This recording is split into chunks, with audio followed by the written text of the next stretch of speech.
ముఖ్యమంత్రి కార్యాలయం నుంచి రీఓపెన్ అయిన దరఖాస్తులను ప్రత్యేక శ్రద్ధతో త్వరితగతిన పరిష్కరించాలని జిల్లా కలెక్టర్ రాజకుమారి అధికారులను ఆదేశించారు.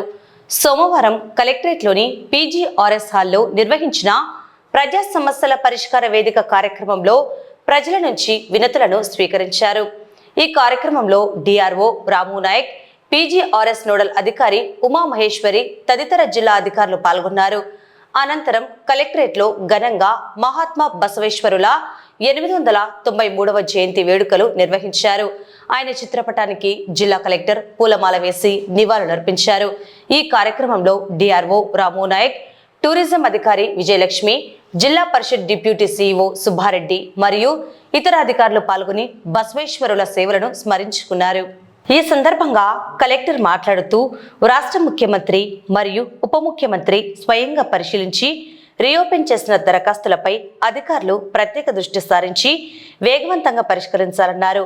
ప్రజా సమస్యలపై సరైన ఎండార్స్మెంట్ ఇవ్వకపోతే ప్రభుత్వం దానిని తీవ్రంగా పరిగణిస్తుందని హెచ్చరించారు.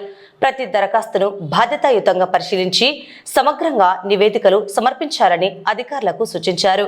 భూ సంబంధిత సమస్యలను సమగ్రంగా పరిష్కరించేందుకు రాష్ట్ర ప్రభుత్వం ఏర్పాటు చేసిన రెవెన్యూ క్లినిక్స్ ద్వారా ప్రజలకు మెరుగైన సేవలు అందిస్తున్నామని కలెక్టర్ తెలిపారు.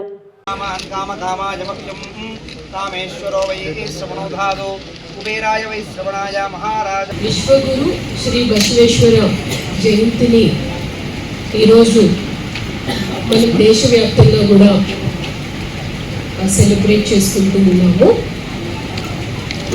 బసవేశ్వర గురించి రెండు మాటలు చెప్పాలి అంటే, వారు కర్ణాటకలో పుట్టారు, బీజాపూర్ జిల్లాలో. 12వ శతాబ్దం కాలం నాటి వ్యక్తి, సంఘ సంస్కర్త, కుల వివక్ష ఉండకూడదు, స్త్రీ పురుష సమానత్వం గురించి 12వ శతాబ్దంలో మాట్లాడిన వారు బసవేశ్వరుడు. ఆ 12 తిరిగేస్తే ఇప్పుడు 21వ శతాబ్దంకి వచ్చిన ఇప్పటికీ కూడా మనం స్త్రీ పురుష సమానత్వం గురించి మాట్లాడుతున్నాం. అంటే ఆ కాలం నాడే సమాజం ఎలా ఉండాలి, ఏంటి అన్న గొప్ప ఆశయాల్ని ప్రజల్లోకి వారి కవిత్వం ద్వారా, అంటే క్లిష్టంగా ఉండవు, భాష అర్థం కాదు అన్న ఏమీ ఉండదు, అందుకని అంత ఎక్కువగా ప్రజల్లోకి వారి భావాలు అన్నీ కూడా తీసుకువెళ్ళారు.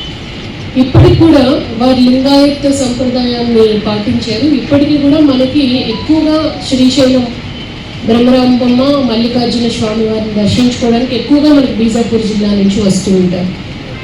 ఏదైతే నవనందుల నంద్యాల పట్టణం నందు గోవధ విచ్చలవిడిగా జరుగుతుందని చెప్పేసి, అలాగే గోవధ నిషేధ చట్టాన్ని ఇంప్లిమెంట్ చేయాలనే ఒక ఉద్దేశంతో జిల్లా కలెక్టర్ గారిని మేము ఈరోజు రాష్ట్రీయ ధర్మరక్షిత టీం మెంబర్స్ కలవడం జరిగింది. అలాగే మేడం గారికి ఏ పరిధిలలో గోవధశాలలు అక్రమంగా ఉన్నాయనే అంశాలపైన మేము వివరాలతో సహా ఇవ్వడం జరిగింది. కలెక్టర్ మేడం గారు చాలా స్పీడ్ గా స్పందించి వెంటనే వీటిపైన ఏవైతే గోవధశాలలు అక్రమంగా ఉన్నాయో వాటిపైన నిర్మూలిస్తామని చెప్పేసి గోవధ నిషేధ చట్టాన్ని కూడా కఠినంగా ఇంప్లిమెంట్ చేసే విధంగా మేము ముందుకు తీసుకుపోతామని చెప్పేసి మేడం గారు మాకు హామీ ఇవ్వడం జరిగింది.